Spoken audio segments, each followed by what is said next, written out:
আল্লাহ আমার রব, এই রবি আমার সব। দামে দামে তন মনে তারি অনুভব। তোমার দুনিয়াতে আমি যেদিকে তাকাই, অথই নিয়ামতে ডুবে আছি সবাই।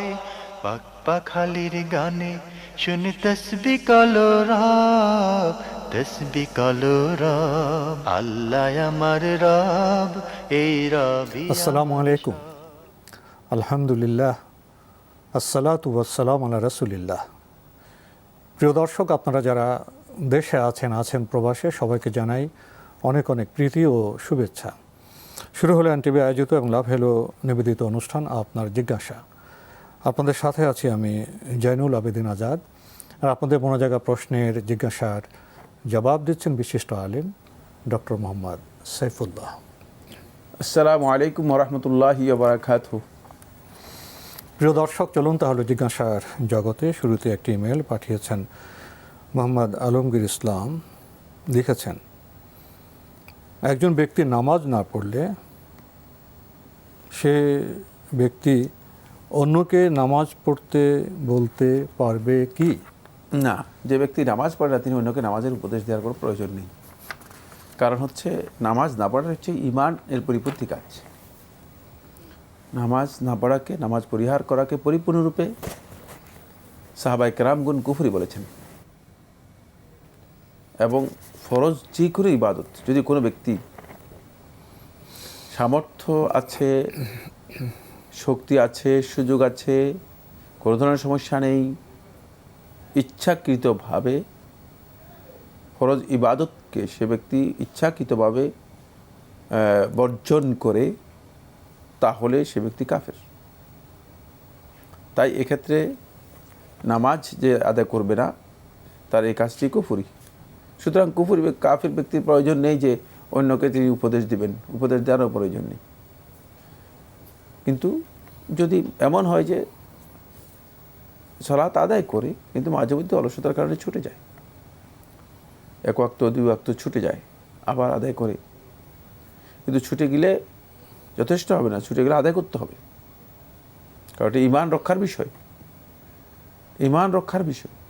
এই জন্য অবশ্যই আপনাকে সালাত আদায় করতে হবে ঈমান ঠিক রাখার জন্য। তাই যিনি ঈমান যার ঠিক নেই, তার অন্য কোনো আমলের কোনো মূল্য আল্লাহ তাআলার কাছে নেই। পরকালে তো আমাদের যে জবাবদিহিতার সম্মুখীন হতে হবে, সেখানে তো সালাতের প্রশ্নটা বোধহয় প্রথম আসবে। আর সালাত অবশ্যই গুরুত্বপূর্ণ বিষয়, এবং সালাত সম্পর্কে প্রথম প্রশ্ন করা হবে এই জন্য, যেহেতু আমলি যে ইবাদতগুলো আছে তার প্রথম হচ্ছে সালাত। এরপরে আমাদের হাতে আরও একটি ইমেল, এটি পাঠিয়েছেন জাহাঙ্গীর সিদ্দিক। লিখেছেন, খুবই প্রশংসনীয় জীবন ঘনিষ্ঠ অনুষ্ঠান আপনার জিজ্ঞাসা প্রচার করার জন্য এনটিভি কর্তৃপক্ষ, সম্মানিত উপস্থাপক, উত্তরদাতা এবং সংশ্লিষ্ট সকলকে আল্লাহ যাজায়ে খায়ের দান করুন। ভাই, আপনাদের শুধু দোয়াই করে গেলেন, কল্যাণ কামনাই করে গেলেন, প্রশ্ন তো করলেন না।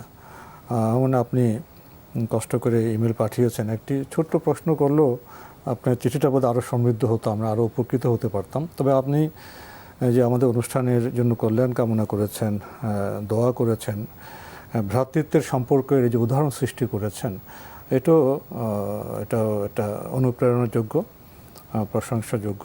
আমরা আপনার কল্যাণ কামনা করি এবং আশা করব ভাই জাহাঙ্গীর সিদ্দিককে আপনি আগামীতে প্রশ্নও পাঠাবেন। ধন্যবাদ আপনাকে। আমাদের হাতে চিঠি, দীর্ঘ চিঠি পাঠানো হয়েছে বাইতুল ফলাহ মসজিদ, পাটুরিবাগ, ঢাকা থেকে। অনেক চিঠি, অনেক প্রশ্ন, 48টি প্রশ্ন আপনি পাঠিয়েছেন একটি চিঠিতে। আপনি তো বেশ পরিশ্রম করেছেন। অনেকে বোধহয় এত পরিশ্রম করতে পারবেন না। আপনাকে আমরা কী বলবো, এটা চিঠি বলবো না, আমরা প্রশ্ন বলবো না, প্রশ্নগুচ্ছ বলবো।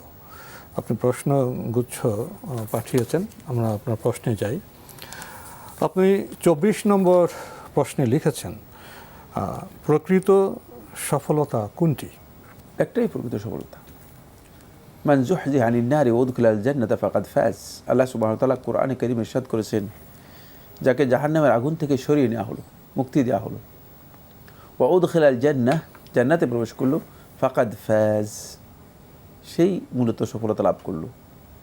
যালিকা হুয়াল ফৌজুল আজিম, অন্য আয়াতের মধ্যে আল্লাহ তাআলা বলছে এটাই হচ্ছে মহা সাফল্য। এই প্রকৃত সাফল্য, এটা আসলে জীবনের একমাত্র সাফল্য।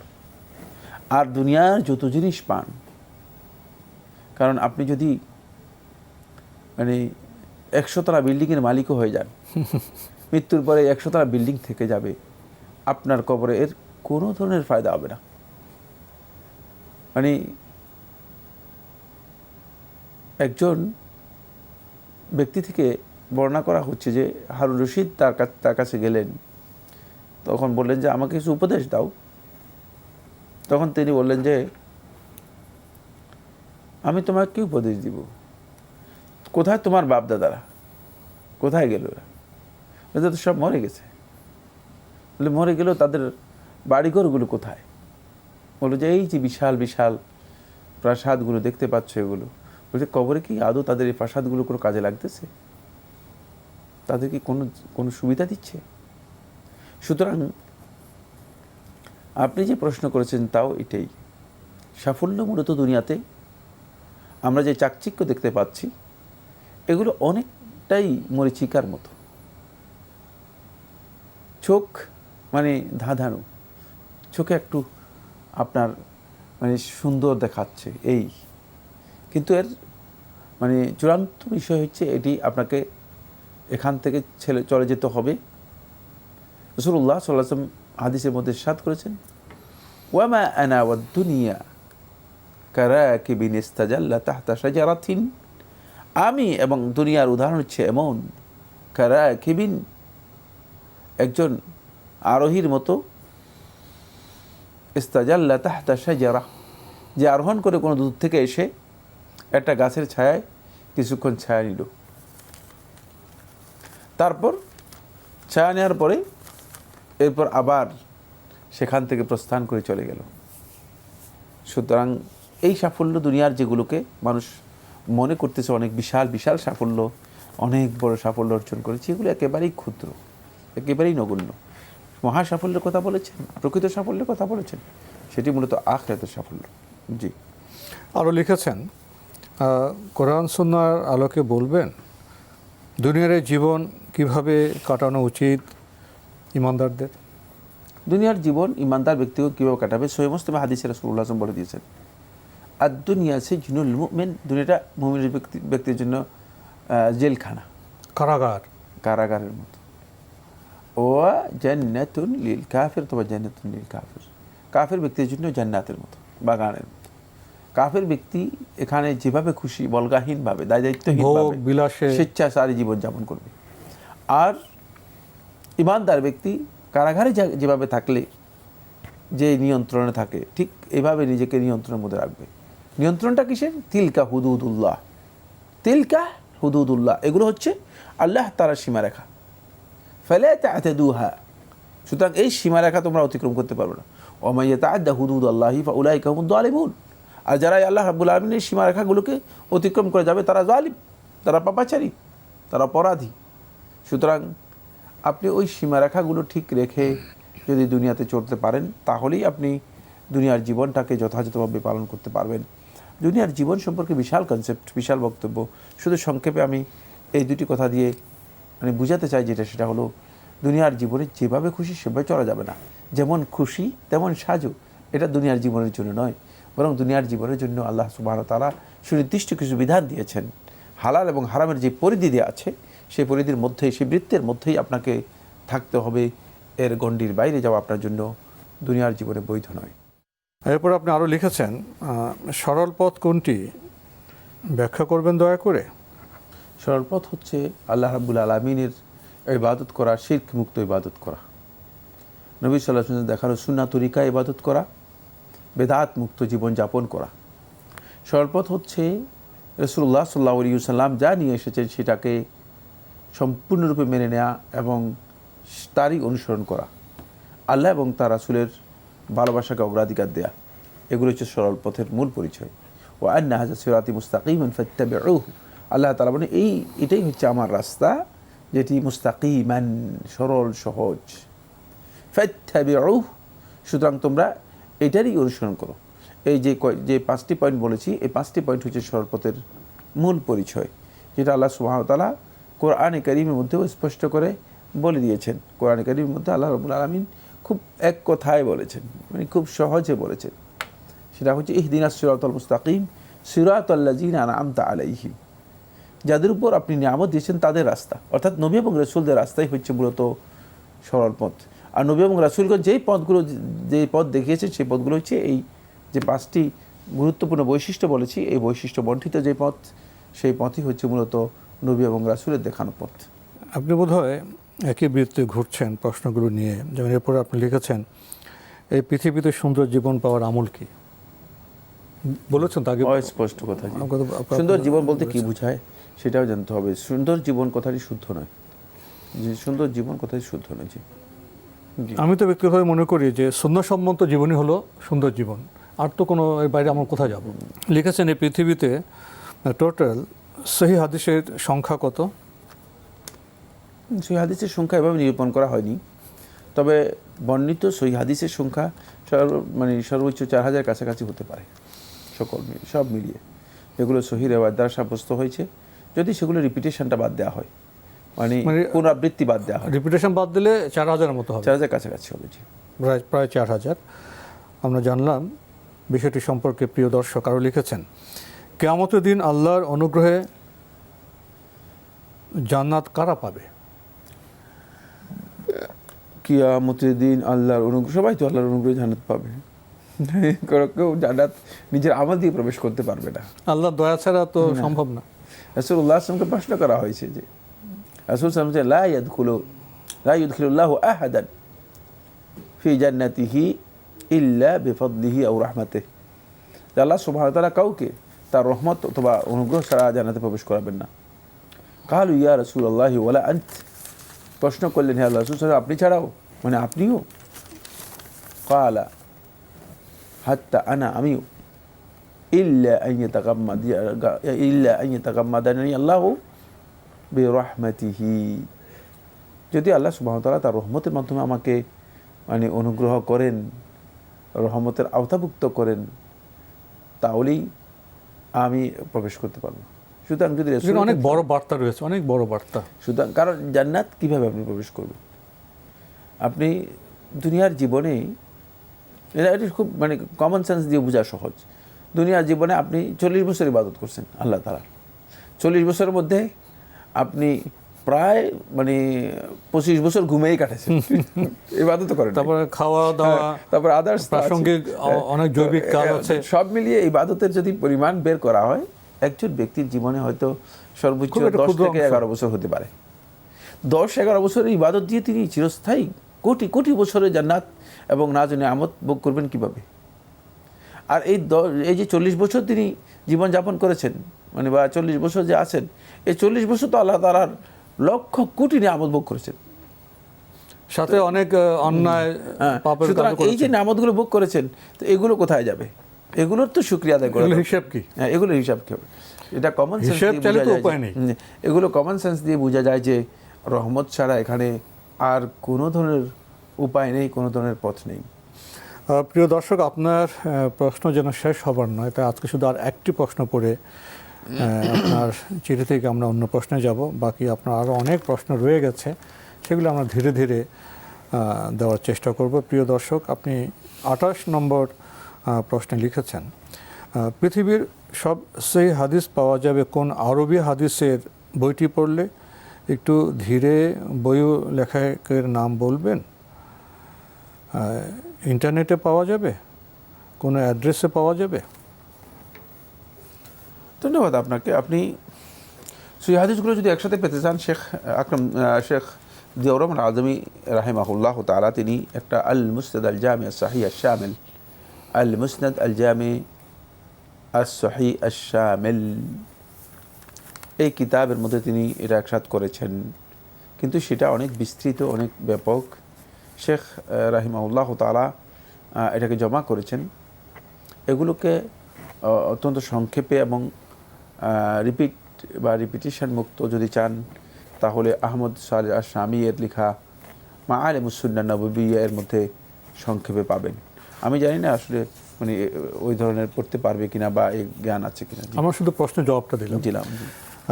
প্রিয় দর্শক, আমাদের হাতে আরও একটি ইমেল, এটি পাঠিয়েছেন মোহাম্মদ মুসলিম উদ্দিন, প্রবীণ শিক্ষক।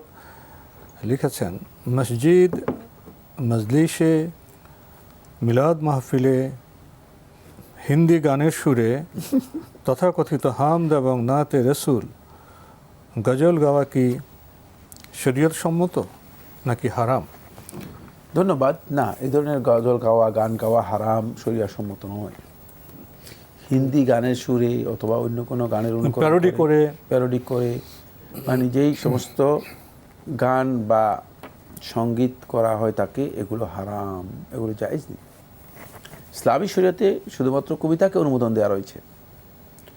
কবিতার মধ্যে ভাষাগত দিক থেকে যদি কোনো গর্হিত বিষয় না থাকে, কবিতা আবৃত্তি করতে পারবেন, সুন্দরভাবে কবিতা আবৃত্তি করতে পারবেন, জায়েজ, না জায়েজ নয়। ভাষাগত যদি কোনো ত্রুটি থাকে বা এমন কোনো বক্তব্য থাকে যেগুলো যৌনতার দিকে ধাবিত করবে, অথবা যেগুলোর মধ্যে খারাপ কোনো কথা রয়েছে, হারাম কথা রয়েছে, তাহলে সেটাও হারাম হয়ে যাবে। সেই ক্ষেত্রে এটার উপর কিয়াস করে, আন্দাজ করে একদল লোক আলেমদের মধ্যে, এই মাসআলা আলেমদের ইখতিলাফ রয়েছে, একদল লোক মানে এই কবিতার উপর কিয়াস করে ধারণা করে বলেছেন যে যেহেতু কবিতাকে বৈধ করা হয়েছে, সেক্ষেত্রে যেহেতু গান এবং যেগুলোকে সঙ্গীত বলা হচ্ছে এগুলো অনেকটা কবিতার মতোই, সেগুলোর ক্ষেত্রে যদি কোনো ভালো কথা হয়ে থাকে, সেই ভালো কথাটুকু যদি তিনি আবৃত্তি করে সুন্দর করে মানুষকে বলেন, হয়তো মানুষ এর মাধ্যমে মানে কিছু ভালো মেসেজও নিতে পারে। এই জন্য সেখানে ভালো কোনো বিষয় থাকলে এগুলোকে কেউ কেউ বলেছেন যে জায়েজ রয়েছে, কেউ কেউ অনুমোদন দিয়েছেন, যদিও সালাফদের কাছ থেকে মোটেও প্রমাণিত হয়নি, সালাফদের আমল থেকে মোটেও প্রমাণিত হয়নি।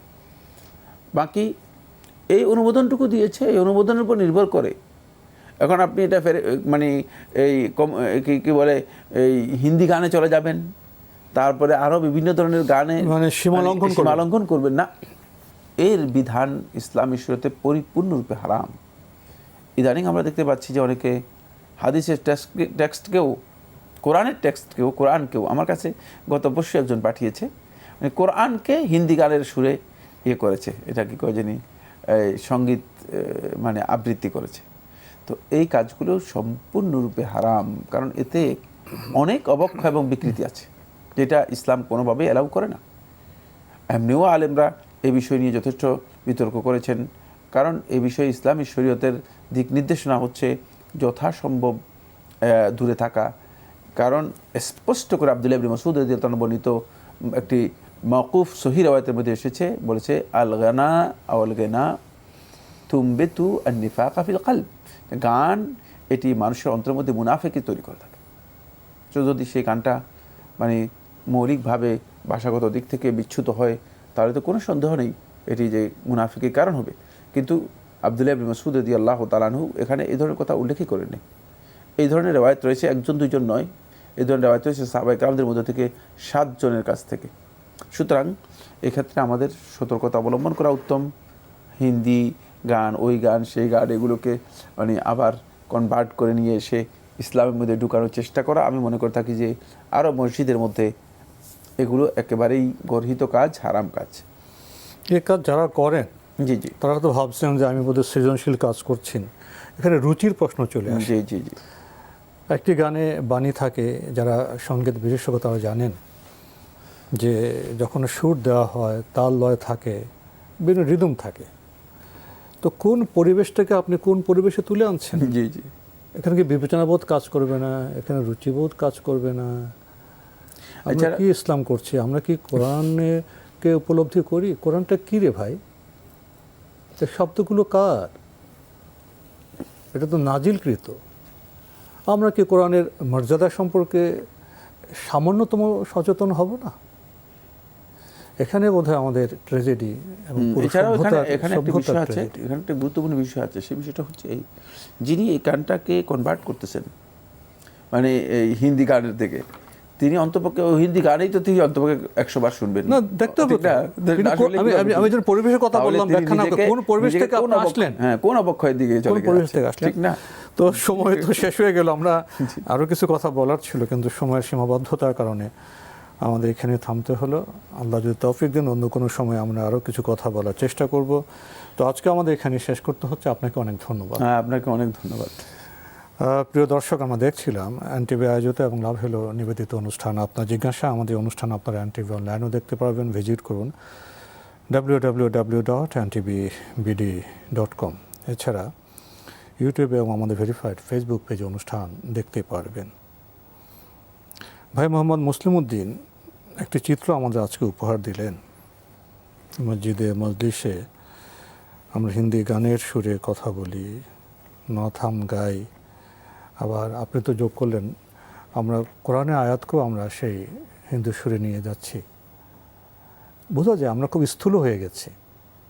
আমরা যথা বিষয়কে যথাস্থানে রাখতে পারছি না। কোরআনকে আমরা সঙ্গত মর্যাদা দিতে পারছি না, এবং আমরা একটি ভুল পরিবেশে, একটি মিশ্র পরিবেশ থেকে এসে শুধু ইসলাম বা কোরআনের নাম বলে কিছু উপহার দিলে কি সেটা ইসলামী হয়ে যাবে? আমরা কোন পরিবেশে বসবাস করছি, কোন পরিবেশে আমরা সময় কাটাচ্ছি? শুধু ইসলামের লেবাস দিলে, ইসলামের কথা বললে কি সেটা ইসলামিক হয়ে যায়? এক্ষেত্রে আমাদের অভিনিবেশের প্রয়োজন আছে, পর্যবেক্ষণের প্রয়োজন আছে, আর অনেক অনেক থটফুল বা মননশীল হওয়ার প্রয়োজন আছে। সেখানে কিভাবে পৌঁছব? আমরা কি রাসূল সাল্লাল্লাহু আলাইহি ওয়াসাল্লামের জীবনী পাঠ করেছি? আমরা কি সাহাবাদের জীবনী পড়ি? তাহলে আমরা কোন ধরনের মুসলিম হলাম? আসুন না আমরা সেগুলি পড়ি এবং একটু বান্দা হওয়ার চেষ্টা করি। চিঠি লিখুন, প্রশ্ন পাঠান আমাদের ঠিকানায়। পরিচালক আপনার জিজ্ঞাসা, এনটিভি, বিএসসিসি ভবন, 7ম তলা, 102 কাজী নজরুল ইসলাম এভিনিউ, কারওয়ান বাজার, ঢাকা 1215। ইমেল অ্যাড্রেস আপনার জিজ্ঞাসা @ntvbd.com। প্রিয় দর্শক, মহান আল্লাহ আমাদের সবাইকে নিরাপদে রাখুন শান্তিতে। আসসালামু আলাইকুম। আল্লাহ আমার রব, এই রবি আমার সব, দামে দামে তুন মনে তারি অনুভব। আল্লাহ আমার রব, এই রবি আমার সব।